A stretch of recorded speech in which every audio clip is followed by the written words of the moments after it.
Assalamualaikum warahmatullahi wabarakatuh. Perkenalkan, kami kelompok yang beranggotakan Elis Amelia, Thaibatun Anissa, Nilna Sabila Naza, dan Desi Yuniar Nurrahma. Di sini kami akan mempresentasikan analisis strategi peningkatan pelanggan PT Telkomsel menggunakan SWOT IE Matrix dalam matkul manajemen telekomunikasi dan transformasi digital. Industri telekomunikasi mengalami perkembangan yang sangat meningkatnya penggunaan smartphone, internet, dan media sosial. PT Telkomsel merupakan market leader industri telekomunikasi Indonesia dengan pangsa pasar sebesar 49,99%.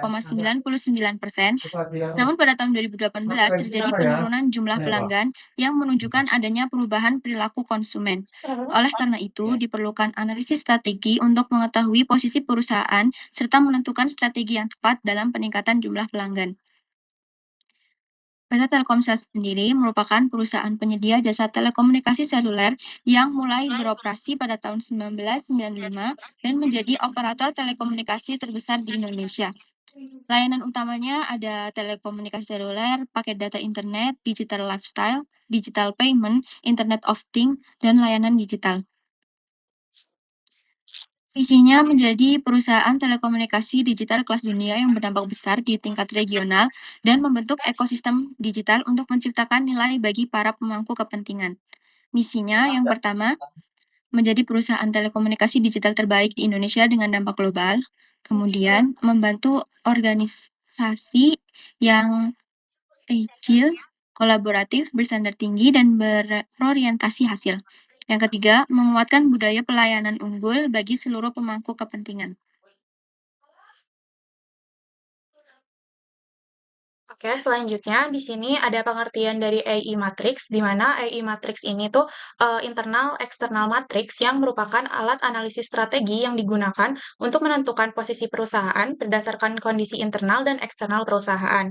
Nah, di sini ada analisis ini menggunakan IV dan EV, yaitu yang pertama di sini ada IV, di mana dia itu singkatan dari kepanjangan dari internal factor evaluation, di mana dia itu menilai faktor internal perusahaan berupa strength atau kekuatan dan weakness atau kelemahan. Terus di sini ada EV di mana external factor evaluation di mana dia itu menilai faktor eksternal perusahaan berupa opportunities atau peluang dan threats, yaitu ancaman. Nah, di sini ada konsep dari AI matrix yaitu yang pertama ada grow and build yang yaitu di mana dia itu ada di kuadran 1, 2 dan 4 yaitu strateginya di mana ada market penetration, market development dan product development. Lalu yang kedua di sini ada hold and maintains di mana dia itu terdapat di kuadran 3, 5 dan 7 yang di mana strateginya itu mempertahankan pelanggan, peningkatan kualitas layanan. Lalu yang terakhir di sini ada harvest or divest di mana dia itu terdapat di kuadran 6, 8, dan 9 yaitu dengan strategi pengurangan investasi dan pengurangan aktivitas bisnis. Lalu di sini ada analisis faktor internal yaitu IV di mana di sini ada strength yang pertama itu ada strength yaitu kekuatan. Yang pertama faktor-faktornya itu ada variasi produk sesuai kebutuhan konsumen di mana dia itu skornya ada di 0,695. Lalu yang kedua ada coverage sinyal luas yaitu dengan skor 0,506. Lalu ada yang ketiga ada faktor kecepatan akses data tinggi di mana di mana skornya itu di 0,368. Lalu yang terakhir ada faktor media sosial efektif sebagai pemasaran, di mana dia ini tuh skornya di 0,326. Jadi total kekuatan dari analisis faktor IV di kekuatan tuh ada di totalnya itu ada di 1,895. Selanjutnya di sini saya akan menjelaskan tabel weakness yaitu kelemahan, di mana faktor-faktor yang berpengaruh yaitu harganya belum sesuai harapan konsumen, pusat layanan yang belum merata, tim IT belum maksimal, dan juga lokasi BTS yang belum merata, sehingga total kelemahannya yaitu 0,386 dengan total skor IFE yaitu 3,005. Selanjutnya analisis faktor eksternal yaitu EFE dengan opportunities yaitu peluang, memiliki faktor kebutuhan internet meningkat, peningkatan IP TIK, penggunaan smartphone meningkat, dan juga peluang bisnis media sosial dengan total peluang 1,647. Selanjutnya ada threat, yaitu ancaman, di mana faktor yang berpengaruh yaitu munculnya layanan OTT, daya tawar konsumen tinggi, persaingan ke operator, dan WiFi gratis di tempat umum, sehingga total ancamannya yaitu 3,150, dengan total skor EFE 3,150.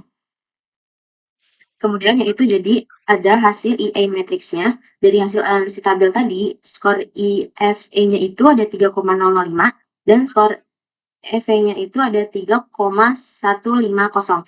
Jadi berdasarkan hasil tersebut, PT Telkomsel berada pada kuadran 1, yaitu tadi ada grow and build, artinya perusahaan memiliki kondisi internal yang kuat dan mampu memanfaatkan peluang eksternal secara optimal. Nah, kemudian di sini ada rekomendasi strategi.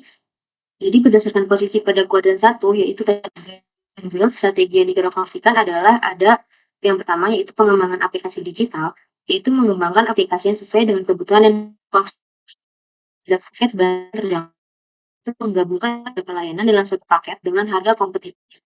Kemudian yang ketiga ada kerjasama dengan layanan OTT, yaitu melakukan kolaborasi dengan platform seperti WhatsApp, Telegram, atau digital lainnya.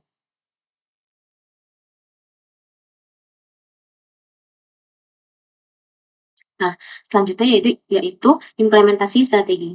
Jadi beberapa langkah yang dapat dilakukan oleh PT Telkomsel ini yaitu ada mengembangkan layanan digital berbasis aplikasi, menyediakan paket bundling sesuai kebutuhan pelanggan, kemudian menjalin kerjasama dengan layanan OTT, selanjutnya memanfaatkan media sosial dengan sarana promosi, dan meningkatkan loyalitas pelanggan melalui inovasi layanan.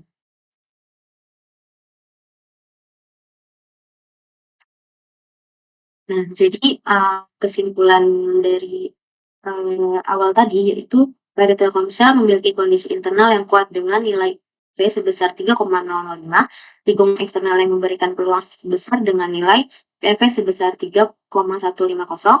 Hasil analisis EA matrixnya menunjukkan posisi perusahaan berada pada kuadran 1, yaitu grow and build, dan yang terakhir yaitu strategi yang direkomendasikan adalah pengembangan aplikasi digital, kemudian paket bundling terjangkau, dan kerjasama dengan layanan OTT.